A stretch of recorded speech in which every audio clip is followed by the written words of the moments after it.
ఎప్పుడూ లేనిది ఒక పార్టీని దించాలి, మనం అనుకున్న పార్టీని పైకి తీసుకురావాలి అన్న ఒక ఉద్దేశం అనేది దేశ విదేశాల్లో అంటే దేశంలో వివిధ రాష్ట్రాల్లో ప్రధానంగా అమెరికా లాంటి దేశాల్లో వాళ్ళు రావడం, ఇక్కడికి డైరెక్ట్గా ఫ్లైట్లో బుక్ చేసుకుని రావడం, ఇక్కడ ఓటు వేయటం, తెలుగుదేశం పార్టీ మళ్ళీ పునర్వైభవాన్ని తీసుకొచ్చే ప్రయత్నం చేయటం. సో ఇవన్నీ చూస్తే ఏమని అనిపించింది మీకు? ఇక్కడ పార్టీల కంటే కూడా ముఖ్యంగా ఆంధ్రప్రదేశ్ రాష్ట్రంలో గత 5 సంవత్సరాలుగా ఉన్న ప్రభుత్వం చేసే విధి విధానాల వల్లే ఎన్ఆర్ఐస్ అందరూ కూడా ఇన్స్పైర్ అయ్యి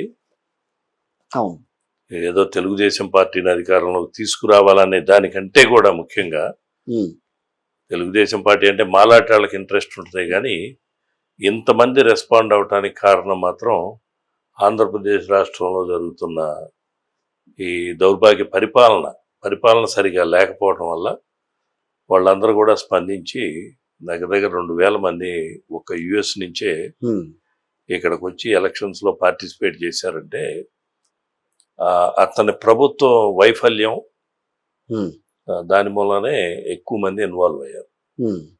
అంటే అతను మామూలుగా 2000 మంది రావటమే కాదు, రావటము ఇక్కడున్న వాళ్ళను కూడా మళ్ళీ రాష్ట్రం అభివృద్ధి చెందాలి అని అంటే గనక మళ్ళీ చంద్రబాబు నాయుడు గారు రావాలి, మళ్ళీ అధికారంలోకి రావాలని చెప్పి ప్రోత్సహించడం, ఇక్కడున్న వాళ్ళని కూడా ప్రోత్సహించడం అనేది అదే కారణం. మేమందరం కూడా ఆంధ్రప్రదేశ్ నుంచి వెళ్ళిన వాళ్ళమే కాబట్టి ఆంధ్రప్రదేశ్ లో ప్రజలందరూ బాగుండాలి, ఆంధ్రప్రదేశ్ అనేది బాగుండాలి అని నమ్మేవాళ్ళమే. ఎక్కడ ఉన్నా కూడా ఏదో పేరుకు మేము అమెరికాలో ఉన్నప్పటికీ ఆంధ్రప్రదేశ్ మీదే ఎక్కువ ఇంట్రెస్ట్ ఉంటుంది మాకు.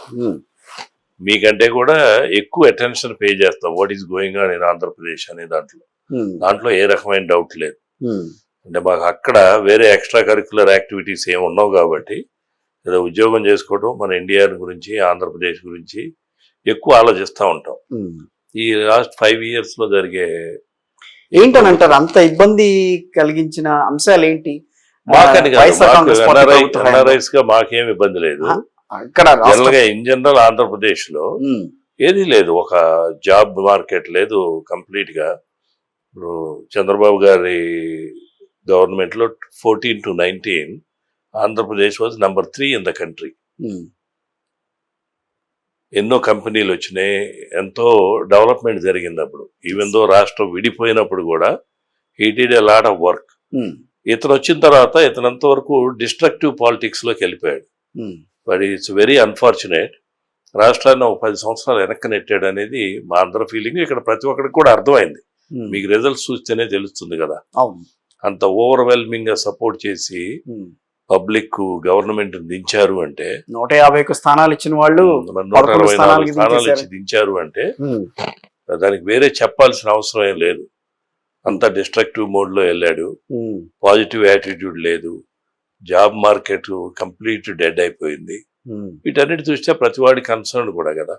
ఆంధ్రప్రదేశ్ ఇప్పుడు అసలు ఎక్కడున్నామో కూడా తెలియదు, మనం ఏ స్టేజ్ లో ఉన్నామో దేశంలో అనేది తెలియని పరిస్థితిలో ఉన్నప్పుడు ప్రతివాడు రెస్పాండ్ అవ్వాలి. మాకు కూడా ఇట్స్ అవర్ ఫిడ్యూషియరీ రెస్పాన్సిబిలిటీ. మేము ఇక్కడి నుంచి పుట్టి ఇక్కడ చదువుకొని అమెరికా దాకా వెళ్ళినప్పుడు మనం సుఖంగా ఉండటమే కాదుగా, మన ఆంధ్రప్రదేశ్లో కూడా అన్నీ బాగుండాయా లేదా. ఈవెన్ దో మేము ఇన్ని సంవత్సరాల నుంచి అమెరికాలో ఉన్నా కూడా ఇంకా we carry an Indian passport. మాకు ఓటింగ్ రైట్ ఉంది కాబట్టి ఓటింగ్ రైట్ ఉన్న ప్రతి ఒక్కడు వచ్చి ఓటేశాడు. ఎందుకంటే ప్రజలు బాగుండాలి, ఆంధ్రప్రదేశ్ బాగుండాలి. కానీ 2014 నుంచి 19 వరకు తీసుకుంటే అప్పుడు జరగలేని అభివృద్ధి అనేది ఈ రోజున బాగా జరుగుతుందని ఏ రకంగా ఎక్స్పెక్ట్ చేయాలని అంటారు? ఇక్కడ అంటే చంద్రబాబు నాయుడు గారిది ఒక ప్రూవెన్ ట్రాక్ రికార్డ్ ఉన్న వ్యక్తి. ఆయన ఇంతకు ముందు కూడా ఇక్కడ హైదరాబాద్ కానివ్వండి, అక్కడ రాష్ట్రం విడిపోయిన తర్వాత అమరావతికి ల్యాండ్ ప్రొక్యూర్ చేయటంలోనే కానివ్వండి, వీటన్నిటిలో కూడా అతనికి ఒక యునిక్ క్వాలిటీస్ ఉన్నాయి. డెఫినెట్ గా అతనైతేనే మళ్ళీ రాష్ట్రాన్ని సరి చేయగలడు అనే నమ్మకం మా అందరికి ఉంది కాబట్టి ఆయన్ని ప్రమోట్ చేయటం, ఆ పార్టీని ప్రమోట్ చేయటంలో ఎన్ఆర్ఐస్ ఎక్కువ పాత్ర పోషించారు. అంటే ఆ 5 ఏళ్ళు కూడా అమరావతి రాజధాని విషయంలో కానీ, లేకపోతే ఏవైతే అంటే రాష్ట్రం విడిపోయిన తర్వాత తీసుకురావాల్సిన ప్రత్యేక విషయాలు కానీ, సో వాటన్నిటిలో కూడా కొంత విఫలం అయ్యారనే కదా 2019లో ప్రజలు మార్పు కోరుకున్నారు. అక్కడ అలా అనుకోవట్లేదా? విఫలం అయ్యారనే దానికంటే కూడా అంటే ఫోకస్ పెట్టాల్సిన వాటిలో ఫోకస్ పెట్టలేదు అనేది పబ్లిక్ ఒపీనియన్. అంటే ఇటు కార్యకర్తలను పట్టించుకోలేదు, ఏదో అమరావతి లేకపోతే పోలవరం అవి రెండే తప్ప దాన్ని కూడా అపోజిషన్ వాళ్ళు చక్కగా మార్కెట్ చేసుకోగలిగారు. It's nothing but marketing. అదే కరెక్ట్. మంచిగా మార్కెట్ చేసుకోగలిగారు. ఈయనకి ఈ రెండు తప్ప మిగతాయి పట్టు అని. మిగతా వాటిల్లో కూడా మీరు చూసారంటే ఆంధ్రప్రదేశ్లో 14 to 19 కొన్ని వేల మైళ్ళు సిమెంట్ రోడ్లు, రూరల్ డెవలప్మెంట్ లో బోల్డ్ అండ్ యాక్టివిటీస్ చేశారు. కానీ వీళ్ళు ఏం చేశారంటే ఈ మీడియా ద్వారా అది ప్రొజెక్ట్ చేసుకోలేకపోయి వీళ్ళేం చేసి చెప్పుకోలేకపోయారు. వాళ్ళేమో ఎంతవరకు ఈయనకి మీ అందరి గురించి పట్టదు, ఈ రెండేను అనేది విస్తృతంగా ప్రచారం చేసి సక్సెస్ అయ్యారు.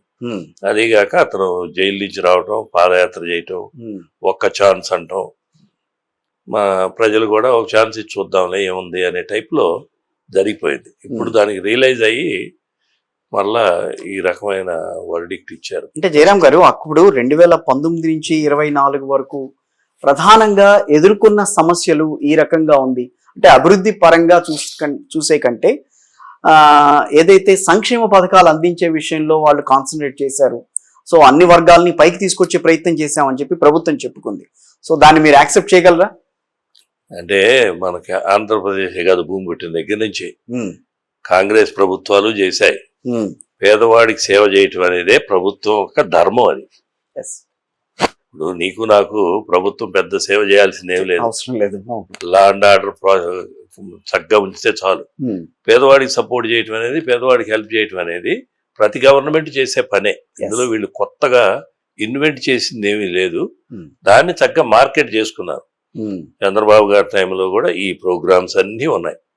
వేరే పేర్లు పెట్టుకున్నారు, కొత్త పేర్లు పెట్టుకుని అమ్మఒడి అని, ఆవడని, ఇవడని రకరకాల క్రియేటివ్గా దాన్ని సక్సెస్ఫుల్గా మార్కెట్ చేసుకున్నాం అని ఫీల్ అయ్యారు. కానీ ఎలక్షన్ రిజల్ట్స్ లో ఫెయిల్ అయ్యారు కదా. ఈ సర్వీస్ యాక్టివిటీస్ అనేది, కమ్యూనిటీ సర్వీస్ అనేది ఎప్పుడూ ఉంది. పేదవాడికి సహాయం చేయటం.